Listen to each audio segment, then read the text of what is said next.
Hey, welcome back to Common Knowledge, where I'm taking a look at some Magic the Gathering common cards and seeing if any of them are good in Pauper. Let's start with our first card of the day. It is Silver Claw Griffin. It's 3 and double white for a 3/2 Griffin. It flies, and it's got first strike. That's not great, is it? That's a 5 mana for a 3/2. You know, even though it flies and has first strike, that is not great. That is not great. It's great art. I do like that. I like it's got the little Avacyn symbol there on its neck there, on its collar, I guess. But no. No, that's pretty bad. That's pretty bad. I think we're going to give this a 2. I mean, once it's on the table, you're going to be kind of happy with it, but you're not going to be happy about paying 5 mana for it. Let's keep going. Next up is Electro's Bolt. It's a Spider-Man card, so get ready. It's 2 and a red for a sorcery. Electro's Bolt deals 4 damage to target creature, but it also has Mayhem for 1 and a red. So you can cast this card from your graveyard for 1 and a red if you discarded it this turn. Timing rules still apply, so it's still at sorcery speed no matter what. But the nice thing about Mayhem over Madness, because Madness is you can cast the card as soon as you discard it, but you have to cast it then. This at least gives you the opportunity to discard it for whatever reason and then play it whenever you want to. So you could have a reason where you want to wait, to see what cards you draw from an effect, or I don't know. You want to go to combat before you use this ability. It's possible. Anyway, 4 damage to just a creature for 3 mana is pretty bad. 2 mana to do 4 damage to a creature is also not great. So this ends up just being kind of disappointing on both ends. It's cute that it has Mayhem. Excuse me, I am very much about to sneeze, I think. All right, never mind. So Electro's Bolt, I'm just going to say that's not amazing. We'll give this a 1.9. Yeah, I think 1.9 is okay. I don't like this much at all. Not just for being a Spider-Man card, but I just don't think it's very good in Pauper, honestly. Next up is Accumulated Knowledge, a card we have seen in a number of sets, starting with Nemesis. Same art the whole time. No, not the whole time. We've had some had at least one other art and a Secret Lair drop. So pretty cool. Accumulated Knowledge is 1 and a blue for an instant. Draw a card, then draw cards equal to the number of cards named Accumulated Knowledge in all graveyards. So this isn't terrible. I don't think you put this. I don't think I've seen this in Tolarian Terror decks, but I could see it working in Tolarian Terror decks, because you don't mind if you mill it, because the next one you play, you're just going to draw more cards out of it. And that's pretty cool. 2 mana to draw 1, not great, but when you get to draw 2, 3, 4 cards for 2 mana, that's all right. And also at instant speed, you can't turn that down either. It's okay. I think generally you're going to find that you have better options. You'd probably rather just have the Ponder. You'd rather have the Preordain, the Brainstorms. A lot of these things that just cost 1, you're able to just chain together like that. I think Accumulated Knowledge gets a little bit worse in that. And yeah, you also would have to play 4 copies of this to really get the value out of it. That's 4 slots in your deck that you can't use other potentially better cards for. That makes it a worse deal. I still think this is pretty cool, though. I think it's really close to Pauper playability, and I think I'm going to give this a 4. I think 4 is all right for Accumulated Knowledge. Eager Drinker. This is one of my I was going to say like one of my more recent favorite cards, but I guess it's out of standard at this point. But I like Eager Drinker. It is a single black mana for a 1/1 Phyrexian vampire with lifelink, and you can also pay a black and exile this card from your graveyard to incubate 2. Incubating 2 creates an incubator token with 2 +1/+1 counters on it, and then you can pay 2 and transform that token into a 0/0 Phyrexian artifact creature. So in this case, if you transform it, it becomes a 2/2 because it had 2 counters on it. Although, if you proliferate or something, you put more counters on it, or certainly you can put more counters on a creature once it's there, but this would be a 2/2 with this thing's vanilla ability on it. And you can also only exile that card as a sorcery. I like this guy as some value in the beginning of the game. You get a 1-drop here. It's got lifelink. That's pretty cool. If you have... I don't see a whole lot of Gates decks that use black. They're mostly just Azorius. But if you did have one that used black for whatever reason, this is a pretty decent 1-drop to throw in there for that. And then it does have some value later in the game, being able to exile it, make an artifact. That could be useful for you. Some kind of token creature that could be useful for you. I think Eager Drinker is a totally fine card. I don't see it get played in Pauper very often, but I think that's just because the better strategies with it end up being in different colors. And that's a bit of its downfall, but I still think it's a cool card. We'll give Eager Drinker...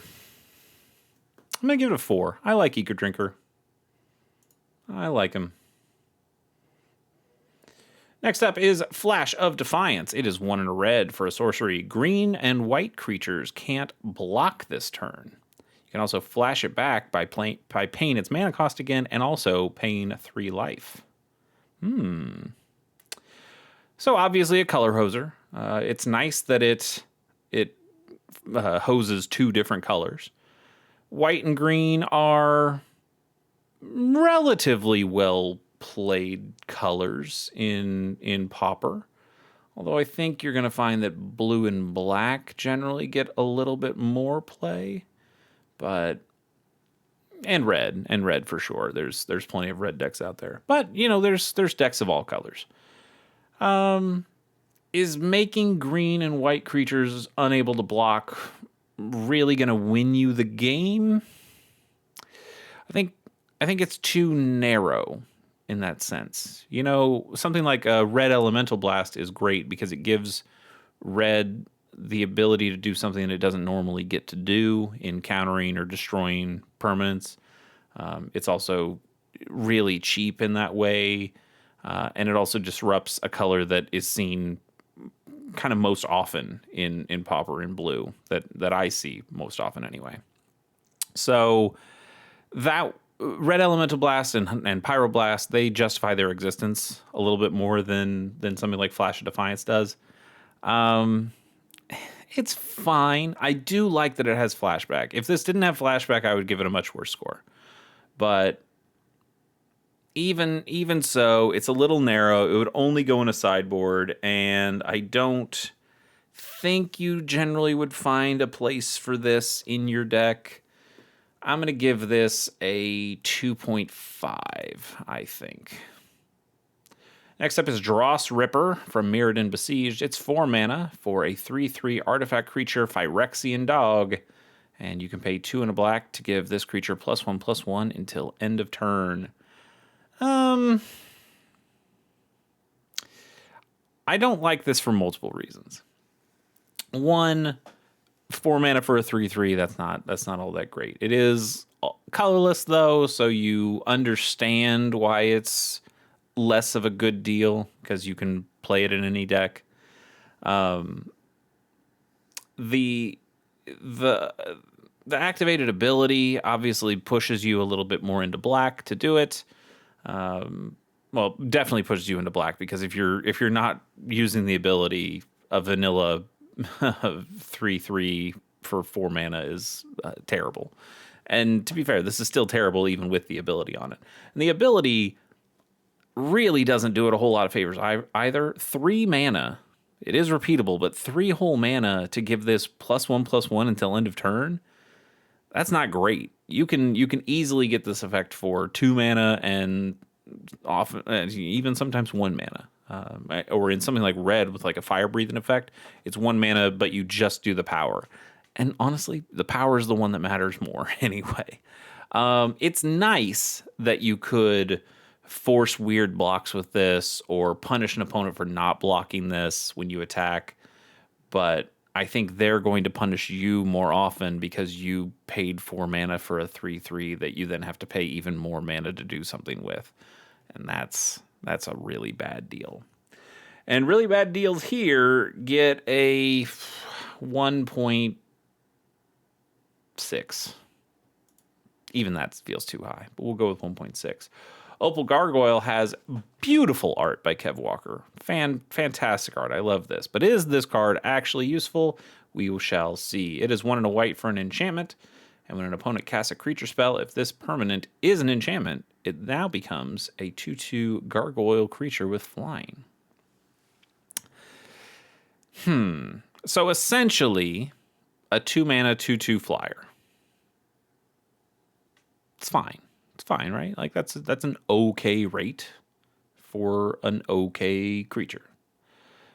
But it does require an extra step of your opponent having to play a creature, which they're almost certainly going to do. There are Pauper decks that don't use a whole lot of creatures, or some. I'm sure there's some that don't even use any creatures. I haven't really seen one, but I'm sure they're out there. So you're gonna be able to turn this thing into a 2/2. But yeah, I don't like giving my opponent the ability to determine that.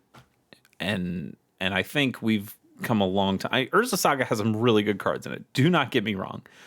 But I think there's a general power level upgrade from Urza Saga for something like this, that we just have cheaper.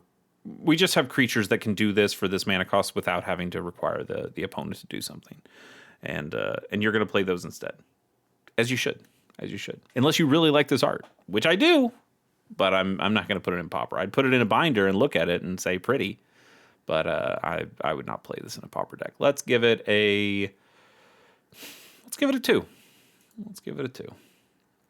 Next up is Scout the City, a Spider-Man card. It's 1 and a green for a sorcery, and you get to choose one. You can either look around, which means you mill 3 cards and then put a permanent card, or you may put a permanent card from among them into your hand and gain 3 life. That's a lot of stuff for one ability. Or you can bring down, which is destroy target creature with flying. These green modal cards, we see a lot of them.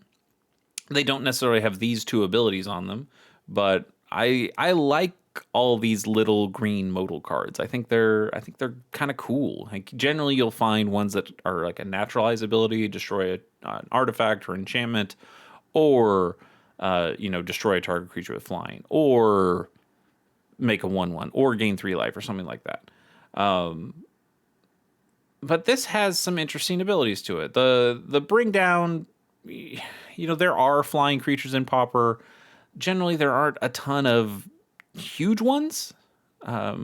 So I think that ability is going to be a little less useful in Pauper than it would in like a standard or another format.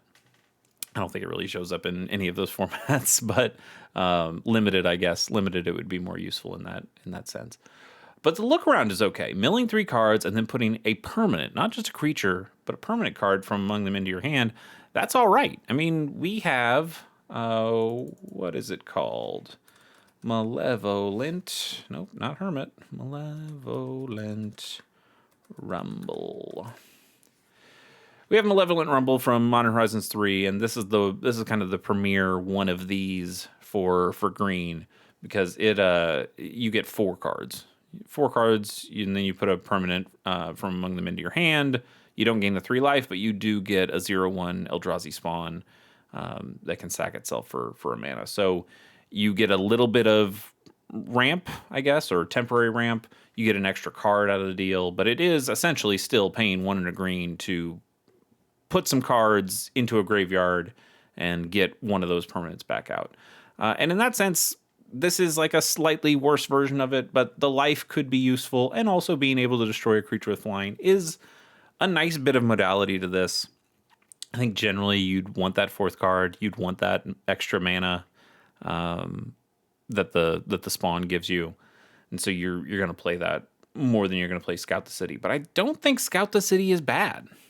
I think if this came out a year before Modern Horizons 3 did, I think you would have seen a little bit of play with this. But with Malevolent Rumble in the format, I think it takes the slot that this would potentially get.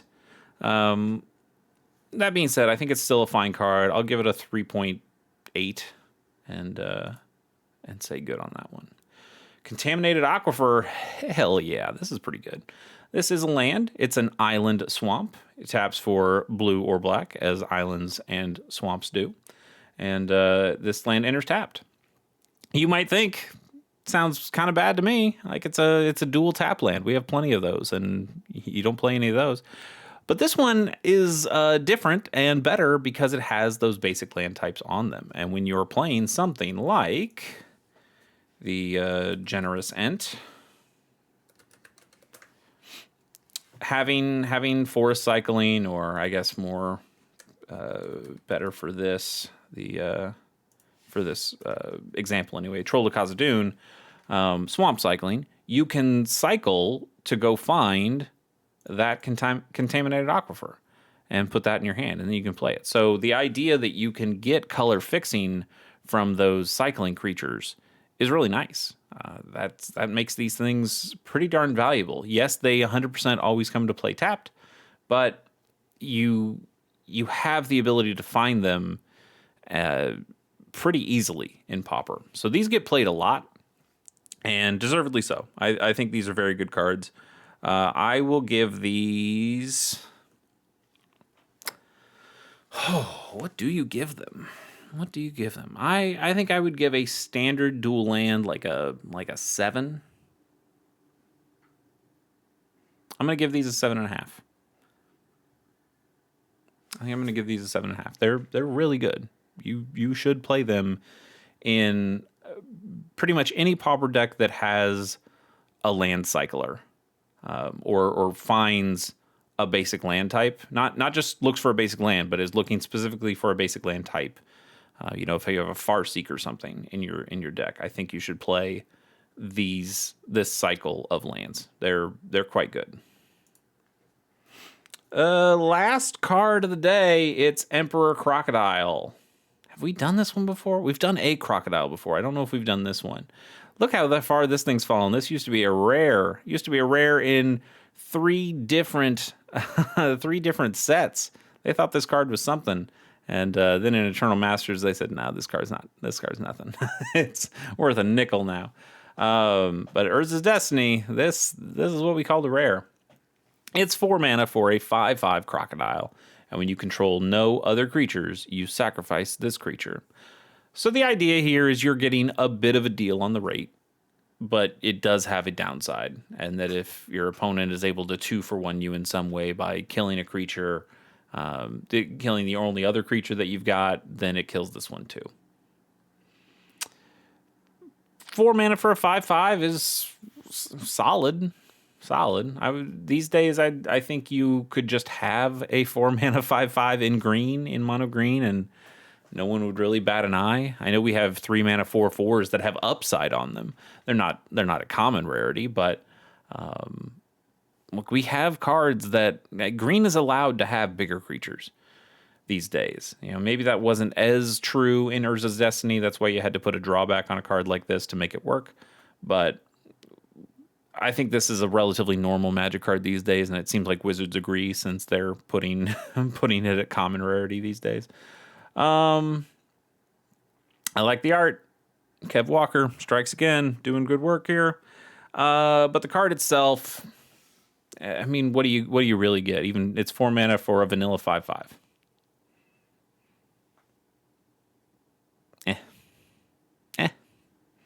It's weird. It's weird that it's these days, but it is. It is.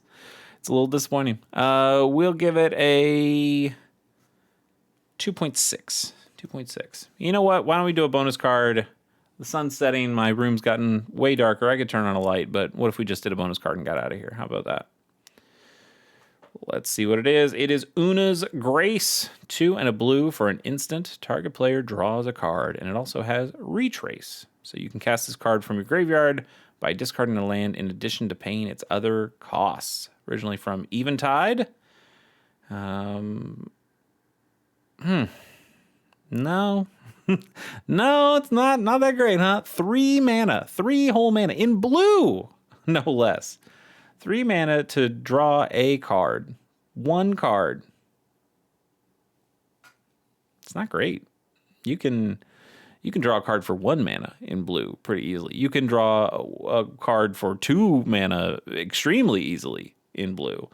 Drawing 1 card for 3 mana in blue is pretty bad. And yes, it has Retrace, so you could keep casting this over the course of the game. I don't think you should, though. It's not a good card. It's not going to be a good card the second or third time you cast it. I guess, in a way, it's a form of card advantage because you can keep casting the same spell, but you do have to discard a land every time you do that to be able to cast it out of your graveyard again. And you're only getting 1 card back. Like, you imagine you pay 3 mana, you discard a land, and you draw a card, and that other card's a land. You paid 3 mana to do kind of nothing. I guess you deck thinned a little bit, but I would rather just have a card with cycling on it at that point. Then it feels less bad. This is not good. This is so not good. I'm going to do another bonus card after this, but let's give this thing a 1.2. I really, really do not like it. Can we get something better to end on? It's Scared Stiff. It's an uncard. Well, okay, let's read it. Scared Stiff is a 2 and a black for a 3/2 zombie coward guest. And this creature has menace as long as you control a stickered permanent. Stickers are legal in Pauper. I don't think any of them are really playable in Pauper, which makes this thing also pretty unplayable as a 3/2 that most of the times will not have menace on it. That's bad. that's just bad. I'll give this... I mean, is it worse than the Una's card? It's about as bad. I'll give it a 1.2. I don't want to end on this one either. We're getting more bonus cards here. Garen Brigg Carver is 3 and a green for a 3/2 human warrior. That's all it does. But it also has an adventure on it. So the adventure side, Shield's Might, is 1 and a green for an instant. And target creature gets +2/+2 until end of turn. So a worse giant growth in every sense of the word. But it does come attached to a 3/2. So it has some value later in the game. It is a form of card advantage in that you're kind of getting 2 cards in one. 2 worse cards than general, but 2 cards, that's something.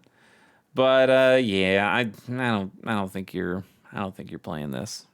I don't think you're playing this at all. It does remind me of what the hell's it called? It's the Cartographer. The art does. So I'm going to hit Cartographer here, but like, look at this art. Anytime. Come on. Help me out. Internet's not being helpful today, but keep remembering that art. Here we go. And then here's Real Cartographer. Oh my God. This is some pretty bad internet these days. Don't think about like the mana cost or the creature's power and toughness. Just that, she's here doing cool stuff to a map. This is some of the best art of Magic the Gathering ever. It is just a gorgeous card. But think about her and then think about this guy. He's also kind of working on some kind of map or thing, whatever. But this, I'm not saying this art's bad or anything, but it's not Cartographer. Anyway, I don't like this card very much. It is better than either of the cards we've seen before this, so I'm going to give it a 1.5 4, I suppose. And now we really are going to call it a day. Happy Wednesday, everybody. We will see you next time on Common Knowledge. And until then.